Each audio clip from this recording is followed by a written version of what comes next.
ಎಲ್ಲರಿಗೂ ನಮಸ್ಕಾರಗಳು. ನಾನು ಸಾವಿತ್ರಿ ಅಂತ. ರಾಗಿ ಮುದ್ದೆ ಪಾಠ ಪ್ರಥಮ PUC ವಿದ್ಯಾರ್ಥಿಗಳಿಗಾಗಿ ಇಚ್ಛೆಯ ಮೇರೆಗೆ ಅಂತಂದು ತಮಗೆ ತಿಳಿಯಪಡಿಸ್ತಾ ಇದ್ದಾನೆ. ರಾಗಿಯ ಕುರಿತಾಗಿ 16 ನಂಬಿಕೆಯ ಮೆಚ್ಚುಗೆಯ ಮಾತುಗಳು ಯಾವುವು ಅಂತಂದು ಕೇಳಿದರೆ 4 ಅಂಕಕ್ಕೆ ವೆರಿ ಇಂಪಾರ್ಟೆಂಟ್ ಆದಂತಹ ಪ್ರಥಮ PUCಗೆ ಕನ್ನಡ ವಿಷಯಕ್ಕೆ ಸಂಬಂಧಪಟ್ಟಂತಹ 4 ಅಂಕದ ಪ್ರಶ್ನೆಗೆ ಇದು ಉತ್ತರ. ರಾಗಿ ಮುದ್ದೆಯನ್ನು ಕುರಿತು 16 ನಂಬಿಕೆಯ ಮೆಚ್ಚುಗೆಯ ಮಾತುಗಳು ಯಾವಪ್ಪ ಅಂತಂದರೆ ಅವು ಇದು ಗೋಧಿಗೆ ಹೋಲಿಸಿದರೆ 10-20 ಪಟ್ಟು ಹೆಚ್ಚು ಪೌಷ್ಟಿಕಾಂಶವನ್ನು ಹೊಂದಿರುವಂತಹ ಆಹಾರ ಇದು ರಾಗಿ ಆಗಿದೆ ಅಂತಂದು. ಇದರಲ್ಲಿ ರೋಗ ನಿರೋಧಕ ಶಕ್ತಿ ಹೊಂದಿದೆ ಅಂತಂದು. ಅಷ್ಟೇ ಅಲ್ಲ, ರಕ್ತದಲ್ಲಿನ ಸಕ್ಕರೆಯ ಅಂಶ ನಿಯಂತ್ರಿಸುತ್ತದೆ ಅಂತಂದು. ಸಕ್ಕರೆ ಕಾಯಿಲೆ ಇರುವಂತಹ ವ್ಯಕ್ತಿಗಳಿಗೆ ಇದು ಹೇಳಿ ಮಾಡಿಸಿದಂತಹ ಒಂದು ಮುದ್ದೆಯನ್ನು ನೀವು ಸೇವಿಸುವುದರಿಂದ ದೇಹದಲ್ಲಿರುವಂತಹ ಸಕ್ಕರೆಯ ಅಂಶ ಕಡಿಮೆ ಆಗುತ್ತದೆ ಅಂತಂದು ಬರೀರಿ ಮಕ್ಕಳ. ಅಷ್ಟೇ ಅಲ್ಲದೆ ರೋಗ ನಿರೋಧಕ ಶಕ್ತಿ ಆಮೇಲೆ ಪ್ರತ್ಯಾಮ್ಲೀಯ ಗುಣವನ್ನು ಹೊಂದಿರುವುದರಿಂದ ಇದು ದೇಹಕ್ಕೆ ಅತ್ಯಂತ ತಂಪಾದಂತಹ ಒಂದು ಗುಣವನ್ನು ಇದು ಹೊಂದಿದೆ. ತೆಳ್ಳಗಾಗಿರಬೇಕೆನ್ನುವರು ಹೇಳಿ ಮಾಡಿಸಿದಂಥ ಆಹಾರ. ದಪ್ಪಗಿರುವಂತಹ ವ್ಯಕ್ತಿಗಳು ಈ ಆಹಾರವನ್ನು ತಿಂದರೆ, ರಾಗಿ ಮುದ್ದೆಯನ್ನು ತಿಂದರೆ ಅವರು ತೆಳ್ಳಗಾಗುತ್ತಾರೆ ಅಂತ.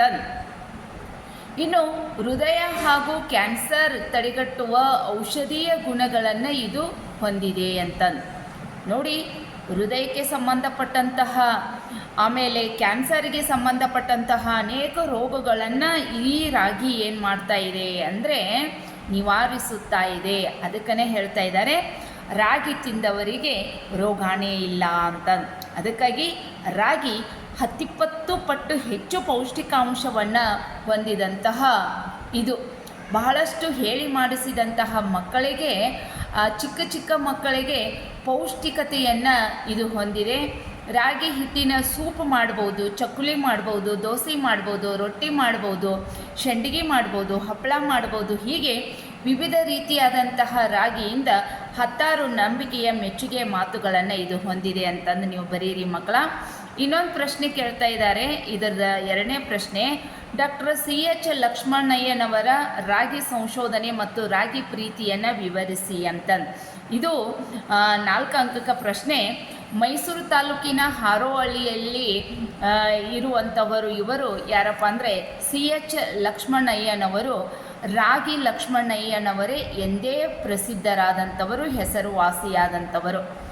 ಇವರು ಏನಪ್ಪ ಅಂದರೆ ಇವರ ಒಂದು ಸಂಶೋಧನೆ, ರಾಗಿಯ ಅನೇಕ ತಳಿಗಳನ್ನು ಇವರು ಹೊಸದನ್ನು ಕಂಡು ಹಿಡಿದ್ರು. ಒಂದು ವರ್ಷಕ್ಕೆ ನಾವು ಒಂದು ಬೆಳೆಯನ್ನು ತೆಗೆಯುತ್ತಾ ಇದ್ದಾರೆ. ಆದರೆ ರಾಗಿ ಲಕ್ಷ್ಮಣಯ್ಯನವರು ಏನು ಮಾಡಿದ್ರಪ್ಪ ಅಂದರೆ ಅವರ ಪ್ರೀತಿ ಬಹಳಷ್ಟು ಜೀವಮಾನದ ಕೊನೆಗೆ ಅವರು ಹೆಂಡತಿ ಕಿವಿಯಲ್ಲಿ ಹೇಳಿರ್ತಾ ಇದ್ದಾರೆ.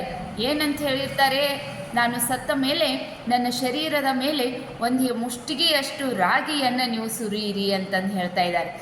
ಇನ್ನೂ ಒಂದು ಪ್ರೀತಿ ಇವ್ರಿಗೆ ಏನು ಕಂಡು ಬರ್ತಾ ಇದೆಯಪ್ಪ ಅಂದರೆ, ಆ ಅನಾರೋಗ್ಯದ ನಿಮಿತ್ತವಾಗಿ ಆಪ್ರೇಷನ್ಗೆ ಒಳಗಡೆ ಹೋದಾಗ ಡಾಕ್ಟರು ಒಂದು ಸಲಹೆಯನ್ನು ಇವರು ತೆಗೆದುಕೊಳ್ತಾ ಇದ್ದಾರೆ. ನಾನು ಗುಣಮುಖವಾಗಿ ಹೊರಗೆ ಬಂದ ಮೇಲೆ ನಾನು ಈ ರಾಗಿಯ ಬಗ್ಗೆ ಸಂಶೋಧನೆಯಲ್ಲಿ ನಾವು ತೊಡಗಿಕೊಳ್ಳಬಹುದೇ ಅಂತಂದು ಕೇಳ್ತಾ ಇದ್ದಾರೆ.